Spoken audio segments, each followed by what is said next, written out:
Some of us walked in here tonight carrying conversations that ended hours ago, but are still echoing in our spirits.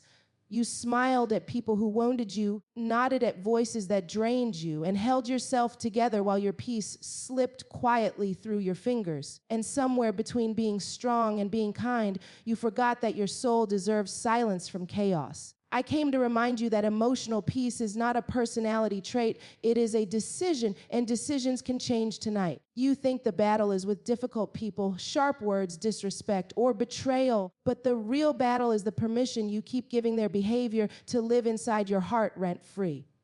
Every time someone disturbs your peace, they are knocking on the door of your spirit, and too many of us have been raised to believe holiness means leaving the door unlocked. But love without boundaries becomes self-abandonment, and God never asked you to lose yourself just to prove your goodness. There is a version of you that walks through offense without absorbing it, hears criticism without collapsing under it, and faces disrespect without losing dignity. That version of you is not cold, not distant, not proud. That version of you is free. Tonight we are learning how to live so anchored in inner stillness that nobody's attitude becomes your atmosphere and nobody's storm becomes your climate. The reason so many of us stay emotionally exhausted is because we have mistaken sensitivity for responsibility. We think if we feel everything deeply, if we absorb every tone, every expression, every shift in someone's mood, then somehow we are being loving people. But love does not require you to become a sponge for everyone else's emotional instability. You were not designed to interpret every silence as rejection or every harsh word as a reflection of your worth.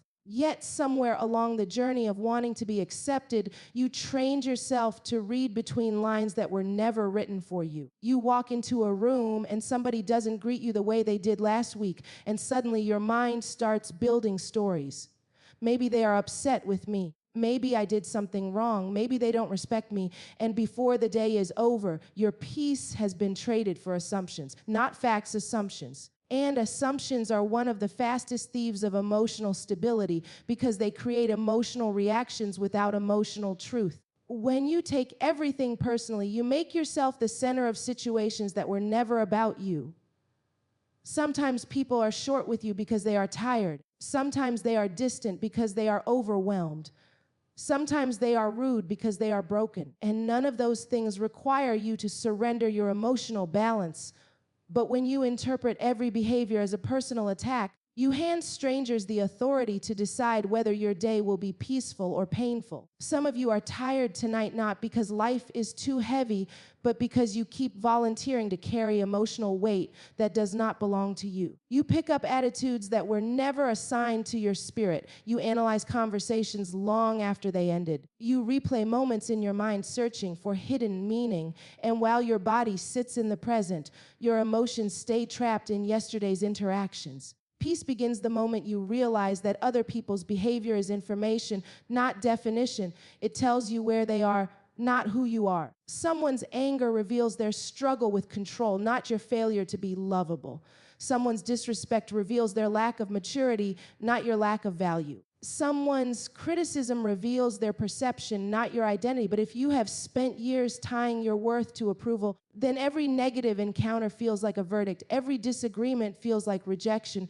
Every harsh tone feels like abandonment. And you start living defensively, constantly bracing yourself for emotional impact. You become quick to react because you believe every moment demands protection. The strongest people emotionally are not the ones who never encounter negativity. They are the ones who refuse to internalize it. They hear the words, but they do not swallow the poison. They observe the behavior, but they do not adopt the tension. They understand that peace is preserved not by controlling people, but by controlling interpretation. Some of you have been asking God to remove difficult people from your life when God is trying to teach you how to remain steady in their presence. Because the goal is not a life without challenging personalities. The goal is a heart that stays undisturbed even when personalities clash. Emotional maturity is the ability to experience someone's behavior without becoming emotionally possessed by it. There is a freedom that comes when you stop assuming everything is about you. Conversations become lighter, interactions become simpler. Your mind becomes quieter. You stop investigating every word like a detective searching for clues. You stop assigning meaning where none was intended. You stop carrying emotional tension home with you like unwanted luggage. When you no longer take everything personally, you gain the power to pause. And in that pause, wisdom has room to breathe. Instead of reacting instantly, you begin to observe. Instead of defending automatically, you begin to discern. Instead of absorbing negativity, you begin to filter it. You start asking different questions. Not, why would they treat me this way, but what does this situation require from me? Not what did I do wrong, but what response protects my peace? Not how do I make them understand me, but how do I remain centered regardless of understanding? Because emotional peace is not built on being understood, it is built on being grounded. When you stop taking everything personally, offense loses its grip on you. Words that once wounded you begin to pass by without penetration. Attitudes that once disturbed you begin to look small compared to the stability growing inside you. Situations that once consumed your thoughts begin to fade quickly because you refuse to give them permanent residence in your mind. And slowly you discover that peace was never about changing people. It was about changing the meaning you attached to their behavior.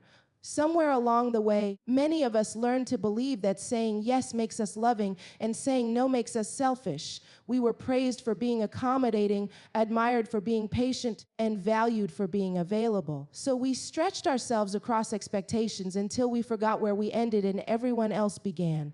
We called it kindness when it was actually fear, fear of disappointing people, fear of being misunderstood, fear of being left behind. And because of that fear, we kept opening doors that God never asked us to hold open. Boundaries feel uncomfortable at first because they expose the difference between who people expect you to be and who you actually are. The moment you begin to say, I can't do that, or that doesn't work for me, or I need space, you will feel tension rising in the room, not because you are doing something wrong, but because people who benefited from your lack of limits will suddenly notice the change. And that tension will try to convince you that you are hurting people when the truth is you are finally honoring yourself. Boundaries are not walls built to shut people out. They are lines drawn to keep your spirit intact. A wall says nobody gets in, but a boundary says only what is healthy stays. A wall isolates you from connection, but a boundary protects you within connection. And too many people confuse the two, so when you begin protecting your peace, they accuse you of becoming distant. They say you changed, but what they really mean is you stopped abandoning yourself to make them comfortable. You can love someone deeply and still refuse to participate in patterns that drain you. Love does not require unlimited access. Love does not require constant emotional availability. Love does not require silent endurance. Yet many of us were taught that real love means tolerating whatever people bring into our lives. So we tolerated disrespect because we did not want to be seen as difficult. We tolerated emotional volatility because we wanted to be understanding. We tolerated manipulation because we wanted to keep the relationship intact. But every time you tolerate what violates your peace, you teach people how to treat you. And not only that, you teach yourself that your comfort is negotiable. You begin to believe that exhaustion is the price of connection. You begin to believe that anxiety is the cost of loyalty. You begin to believe that being overwhelmed is proof that you are a good person. Boundaries interrupt that lie. When you establish a boundary, you are not rejecting another person. You are rejecting the version of yourself that disappears in relationships. You are choosing to remain present in your own life instead of constantly adjusting to everyone else's demands. And that choice requires courage because people will not always celebrate your growth. Some will call you cold when you are actually calm. Some will call you distant when you are actually balanced. Some will call you proud when you are actually secure. And if you are not careful, their labels will pull you back into old habits. You will start explaining yourself too much. You will start apologizing for your limits. You will start softening your boundaries until they disappear. But boundaries that require constant apology are not boundaries, they are negotiations. You do not need permission to protect your peace. You do not need approval to honor your capacity. You do not need agreement to decide what is healthy for your spirit. When you wait for everyone to understand your boundaries, before you enforce them, you hand over authority that belongs to you. There are people in your life who are not intentionally harmful, but they are consistently overwhelming. They call when you are tired. They vent when you are drained. They expect responses when you need silence. And because they are not cruel, you feel guilty creating distance. But emotional exhaustion does not require malicious intent. Even good people can demand more than you can sustain. Boundaries allow you to stay loving without becoming depleted. They allow you to stay connected without losing clarity. They allow you to give from overflow instead of obligation. Because when you give from obligation, resentment quietly grows in places where affection once lived. Some relationships do not fall apart because love disappeared. They fall apart because resentment replaced honesty. One person keeps sacrificing, the other keeps expecting, and neither one addresses the imbalance. Eventually, the person who gave everything reaches a breaking point, and the other person feels blindsided because they never saw the struggle. Boundaries prevent that silent buildup. They allow small truths to be spoken before they turn into large frustrations. They create room for honesty before emotions explode. They keep relationships grounded in reality instead of performance. Because without boundaries, relationships become stages where you play roles instead of living authentically. You become the strong one who never needs rest, the understanding one who never objects, the dependable one who never declines, the patient one who never complains. And everyone applauds the character you perform while the real you grows quieter in the background.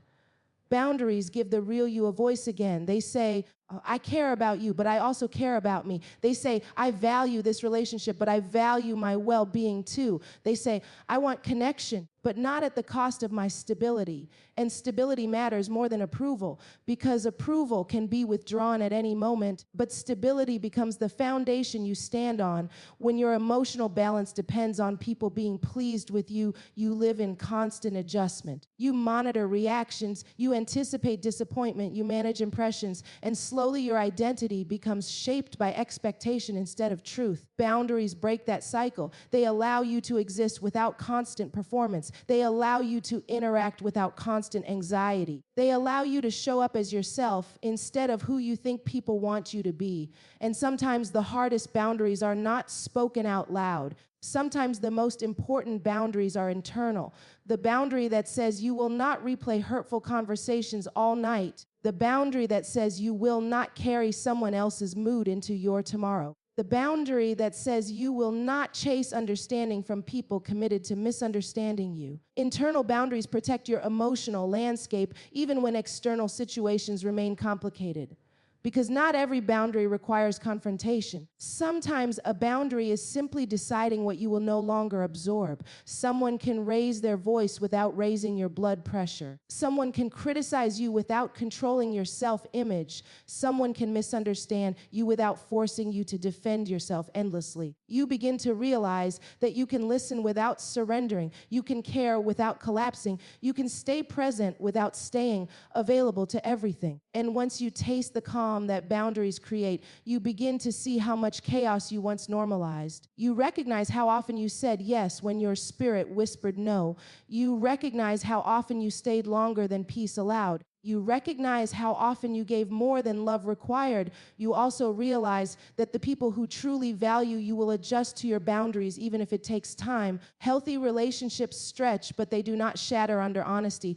Real connection does not demand self-erasure. Genuine love makes room for your limits because your well-being matters within the relationship. And when someone refuses to respect your boundaries, they reveal that access mattered more to them than connection. Because people who care about you may not always agree with your boundaries, but they will recognize your right to have them.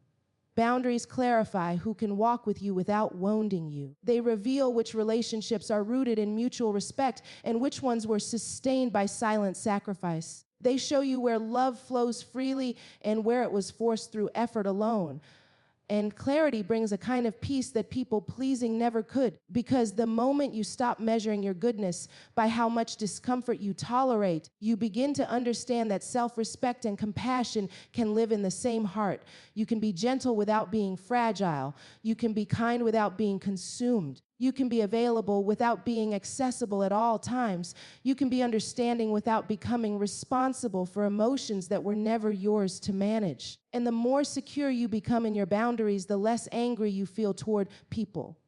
Not because they changed, but because you stopped expecting yourself to endure everything they bring. Anger often grows where boundaries are missing. Frustration multiplies where limits are unclear. Emotional explosions happen where emotional honesty was delayed. But when your boundaries are clear, your emotions stay steady because your spirit is no longer under constant pressure. You are no longer stretched beyond your capacity trying to maintain peace by sacrificing yourself. You are no longer silently hoping people will notice your exhaustion. You are no longer waiting for permission to protect what God placed inside you. There is a difference between feeling an emotion and being ruled by it, but many of us were never taught that difference. We were taught how to express emotions, how to suppress emotions, how to explain emotions, but not how to govern them. So when frustration rises, we react. When someone offends us, we answer immediately. When tension appears, we match its intensity without thinking. And afterward, we wonder why peace feels so temporary in our lives. It is not because emotions are wrong, it is because undisciplined emotions become uninvited leaders. Emotional discipline is quiet strength. It is the power to feel deeply without responding recklessly. It is the ability to experience irritation without becoming harsh, disappointment without becoming bitter, and anger without becoming destructive. Emotional discipline does not erase feelings, it orders them. It allows emotions to speak without allowing them to control the final decision. And that is where so many people lose their peace, not in what they feel, but in what they do the moment they feel it. Some of us react so quickly that we never give wisdom time to enter the room. The words leave our mouths before clarity forms in our minds. The message is sent before understanding has a chance to develop. The tone rises before discernment can intervene, and by the time calm returns, damage has already been done. Relationships carry tension that did not need to exist. Conversations leave bruises that did not need to form, all because emotion moved faster than maturity. Reaction feels powerful in the moment because it gives instant release. It feels like standing up for yourself. It feels like defending your dignity. It feels like protecting your space. But often reaction is not strength, it is surrender. It is handing control of your behavior to whatever stimulus happens to appear. When someone else's attitude determines your response, they become the author of your emotional state. Emotional discipline takes that pen back. It says you will decide how you respond even when others behave poorly. It says your tone will not be dictated by someone else's tension. It says your peace will not be dependent on perfect circumstances. And that level of discipline requires awareness because emotions move quickly, often faster than conscious thought. Before anger becomes visible, it begins as a small internal shift, a tightening in the chest, a quickening of thought, a subtle resistance forming inside. And if you are not paying attention, that small shift grows into a wave that feels impossible to stop. Words come sharper than intended. Silence becomes heavier than planned. Energy turns colder than expected. But emotional discipline begins in that early moment, the moment when feeling first appears. The disciplined person notices irritation before it becomes expression. They recognize tension before it becomes conflict. They identify emotional shifts before they become emotional storms. Awareness creates space, and space creates choice. Without awareness, emotions move automatically. Someone speaks harshly and you answer harshly. Someone dismisses you and you withdraw instantly. Someone criticizes you and defensiveness rises without invitation. The pattern repeats because it has never been interrupted. But once you become aware of your emotional patterns, you begin to see how predictable reactions really are. The same situations trigger the same responses. The same personalities provoke the same irritation. The same types of conversations lead to the same tension. And that realization can feel uncomfortable because it shows you that peace requires responsibility, not just preference. You cannot always control what people say, but you can control how long their words stay alive in your mind. You cannot always control the tone someone uses, but you can control whether that tone multiplies inside your spirit. You cannot always control how situations unfold, but you can control whether you meet them with steadiness or instability. Emotional discipline slows the moment down. It introduces a pause where there used to be immediacy. That pause might only last a few seconds, but within those seconds, your entire emotional direction can change. Instead of reacting, you observe. Instead of escalating, you consider. Instead of defending, you evaluate. The pause allows you to ask quiet questions inside yourself. Is this worth my peace? What response will I respect tomorrow? What outcome am I creating with these words? What does maturity look like right now? And sometimes maturity looks like silence. Not the silence of suppression, but the silence of control, the silence that refuses to give energy to every irritation, the silence that recognizes not every statement deserves a response, the silence that understands clarity does not always require explanation. Some people are uncomfortable with silence because they interpret it as weakness. They believe strength means answering every challenge and correcting every misunderstanding. But strength is often restraint. Strength is choosing dignity over display. Strength is keeping your spirit steady even when tension invites chaos. Emotional discipline also means accepting that feelings are temporary visitors, not permanent authorities. Anger can feel overwhelming in the moment, but emotions rise and fall like waves. When you react at the height of a feeling, you make permanent decisions based on temporary intensity. How many arguments would never have happened if a few minutes of calm had been allowed to arrive first? How many relationships would carry less strain if immediate reactions had been replaced with thoughtful responses? How much regret could have been avoided if emotions had been acknowledged without being obeyed? Because acknowledging a feeling does not require acting on it. You can admit that you are frustrated without raising your voice. You can recognize that you feel hurt without withdrawing in cold distance. You can accept that something bothered you without allowing it to dominate your thoughts for days. Discipline allows emotions to exist without expanding beyond their proper size. Undisciplined emotions grow quickly. A small offense becomes a major story. A brief irritation becomes a lasting mood. A single comment becomes a narrative about respect and worth. And once the story forms, the emotion strengthens because the mind continues feeding it meaning. But disciplined emotions remain contained. You feel the irritation and let it pass. You notice the tension and release it. You acknowledge the discomfort and continue forward without carrying it unnecessarily. That containment protects your peace because emotional exhaustion does not usually come from one large event. It comes from dozens of small reactions accumulating throughout the day. One conversation lingers, one comment replays, one tone echoes, one misunderstanding stays alive longer than necessary, and by the end of the day, your mind is crowded with moments that should have already passed. Emotional discipline clears that space. It allows experiences to move through your life without settling permanently inside you. You begin to recover quickly instead of lingering emotionally. You begin to reset instead of replay. You begin to move forward instead of circling back repeatedly. And people notice the difference, not because you become distant, but because you become steady. Situations that once shook you no longer create visible turbulence. Conversations that once pulled you into tension no longer disrupt your center.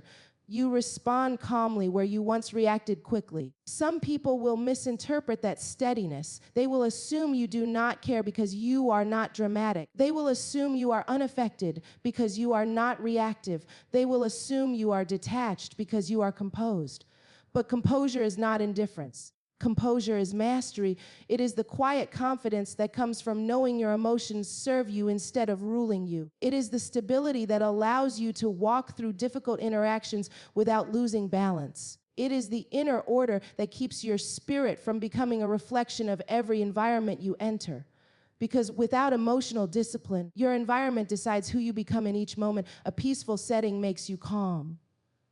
A tense setting makes you agitated. A respectful conversation makes you gentle. A disrespectful one makes you sharp. But discipline creates consistency. You carry the same grounded presence into different environments. You remain thoughtful when others are impulsive. You remain measured when others are intense. You remain clear when others are chaotic. And over time, you discover that the greatest freedom is not found in controlling situations, but in controlling yourself. Many people think peace is a luxury, something you enjoy, when life is quiet and relationships are smooth, but peace is actually a responsibility. It is something you are called to guard, something you you are entrusted to protect, something that requires intentional stewardship. Your emotional peace is not accidental and it is not guaranteed. It is cultivated through choices that often go unseen. Decisions that happen in private moments when no one is watching and no one is applauding.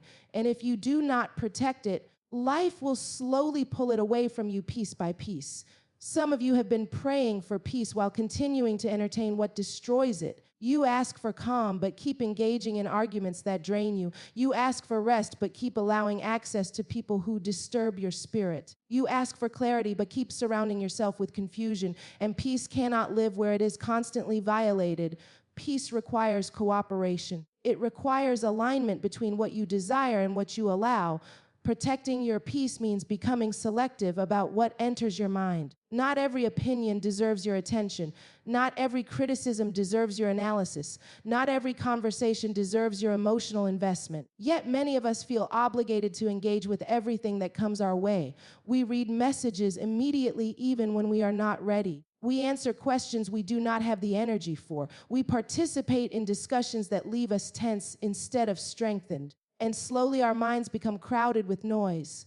Protecting your peace requires recognizing that your mental and emotional space is sacred territory. It is where your thoughts form, where your strength renews, where your direction becomes clear. When that space is constantly filled with conflict, comparison, and tension, clarity disappears. You become restless without knowing why, irritated without clear cause, drained without visible effort. Peace begins to fade not with one dramatic loss, but with gradual neglect. You start accepting small disruptions as normal. A stressful conversation here, an unnecessary argument there, a little resentment that stays longer than it should, a little worry that repeats too often, a little tension that never fully leaves. And over time, those small disturbances become a constant background noise in your life. Protecting your peace means refusing to normalize inner chaos. It means noticing when something unsettles your spirit and taking that signal seriously. It means acknowledging when certain interactions leave you anxious or depleted.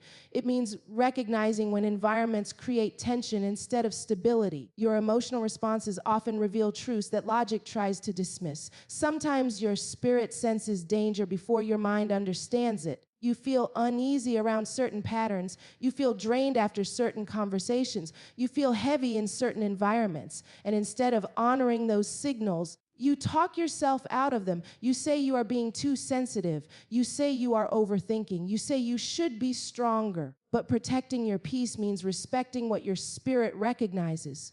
Because sensitivity is not weakness when it leads to wisdom. Awareness is not fragility when it leads to discernment.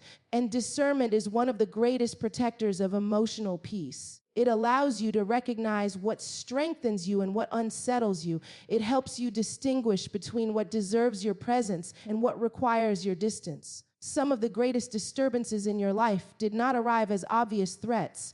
They arrived as small compromises. You stayed in conversations longer than your peace allowed. You listened to words that quietly shaped your self-image. You accepted treatment that slowly lowered your emotional stability. And because the changes happened gradually, you did not realize how much calm you had lost until exhaustion appeared.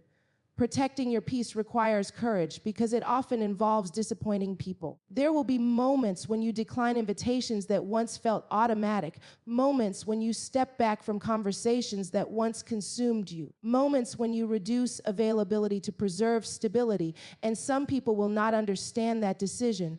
They will interpret your distance as rejection. They will interpret your quietness as attitude. They will interpret your boundaries as resistance. And if your identity is built on being agreeable, those reactions will tempt you to return to old habits. But protecting your peace means accepting temporary discomfort in order to preserve long-term stability. Because when you abandon your peace to maintain approval, approval becomes a burden instead of a blessing. You begin to live carefully instead of freely. You measure your words constantly. You adjust your behavior repeatedly. You carry tension into spaces that should bring rest. Protecting your peace also means releasing the need to correct every misunderstanding. There will always be people who interpret you through their own experiences. They will assign meanings you never intended. They will create narratives you never lived. And if you try to control every perception, you will exhaust yourself. Peace requires letting some things remain unresolved. Not every assumption must be challenged. Not every rumor must be addressed. Not every opinion must be changed. Sometimes protecting your peace means allowing people to think what they think while you remain grounded in truth. Because peace does not depend on universal agreement, it depends on internal alignment. Protecting your peace also means recognizing when emotional engagement is unnecessary. Some conflicts continue only because both sides keep responding. Some tensions survive only because energy keeps feeding them. Some disagreements expand only because silence never arrives. You do not have to attend every emotional invitation. Someone can criticize you without pulling you into argument. Someone can provoke you without forcing reaction. Someone can misunderstand you without requiring defense. And when you stop responding to everything that tries to pull you in, your emotional life becomes quieter. Protecting your peace changes how you move through the world. You begin to notice early signs of tension and adjust accordingly. You recognize when your energy is lowering and you respond with care. You become aware of your emotional limits and respect them instead of pushing past them. And the more consistently you protect your peace, the less anger you carry, because anger often grows where peace has been neglected. Frustration multiplies where emotional boundaries have been ignored. Irritation intensifies where rest has been postponed too long. But when peace becomes a priority instead of an afterthought, anger loses much of its fuel. Situations that once triggered strong reactions begin to feel smaller. Interactions that once lingered begin to fade more quickly. Words that once echoed in your mind begin to pass without permanence. You begin to move differently. You walk into rooms without absorbing every atmosphere. You leave conversations without carrying every tone. You encounter tension without becoming tense. You face difficulty without losing center. And gradually you realize that protecting your peace is not selfish. It is stewardship. It is honoring the life placed inside you. It is guarding the clarity you need to move forward. It is preserving the strength required for your calling. It is recognizing that a restless spirit cannot hear direction clearly, because peace is not just for comfort. Peace is for alignment. Peace is for clarity. Peace is for strength. Peace is for vision. And when you treat your peace as sacred, your life begins to reflect a quiet authority that cannot be shaken by every voice or every moment.